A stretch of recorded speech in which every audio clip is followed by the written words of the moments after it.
Today, let's talk about a time when there will be no more tears. I'm going to read you from Revelation chapter 21, verse 4. And God will wipe away every tear from their eyes. There shall be no more death, nor sorrow, nor crying. There shall be no more pain, for the former things have passed away. When we read that, it's almost more than we can take in. The promise is big, but it's simple. It's easy to understand, but hard to receive. There will be a day when we are united with our Lord in heaven, and God will wipe away every tear from our eyes. Now, in Revelation 21, verse 4, it says every tear for good reason, because we shed many tears for many different reasons. Think of some of the tears shed in the Bible. There are the tears of bereaved love, such as Mary and Martha over the death of their brother Lazarus in John chapter 11. There were the tears of the widow of Nain when her son died and was carried to the grave for burial. That's in Luke chapter 7. Perhaps you've cried when someone you love passed from this world to the next. But one day in heaven, no more tears. There are also tears of sympathy and mercy, such as the tears Jeremiah and Jesus wept over Jerusalem. Knowing the impending judgment coming upon the holy city, neither Jesus nor Jeremiah could help but to weep. Though the city more than deserved its due in judgment, they did not rejoice in that coming judgment. It's likely that your own face has been stained with tears of sympathy and mercy over the suffering of someone you love. But one day in heaven, no more tears. There are many other kinds of tears.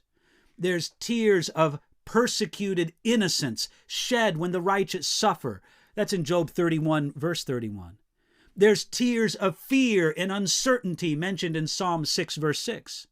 There's tears of contrition and penitence for our sin against the majesty of heaven. That's in Psalm 39, verses 11 through 13. There are the tears of disappointment and neglect in Psalm 42, verse 3. You've probably wept many of these every tears. One day in heaven, no more tears.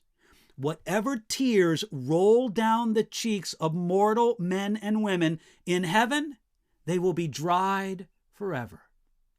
Now, please understand, it's not that our tears are all bad. God remembers them and cherishes them. In Psalm 56, verse 8, David prayed, "You number my wanderings, put my tears into your bottle. Are they not in your book?" Now, perhaps some of us have bigger bottles in heaven than others have, but God saves our tears. Perhaps when we get to heaven, we can look at the bottle and remember those days are no more forever. That wonderful promise of Revelation 21:4 is this: the former things have passed away. You see, the glory of heaven is, at least in part, distinguished by what it does not have.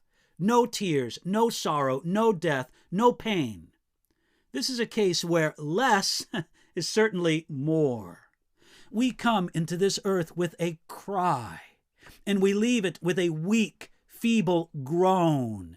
And in between that cry of the newborn and the weak, feeble groan of the man or woman on their deathbed, in between, there's a lot of helpless waiting. But the hallelujahs of heaven will drown out the voices of sorrow forever. Friend, whatever pain you are going through, remember, this too shall pass. If you are in Jesus, trusting in His goodness and His work on the cross for you, this, right now in this world, this is the worst it will ever be.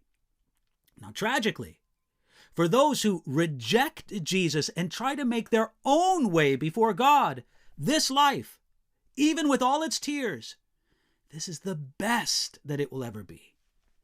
Make sure that there are no more tears in your long-term future.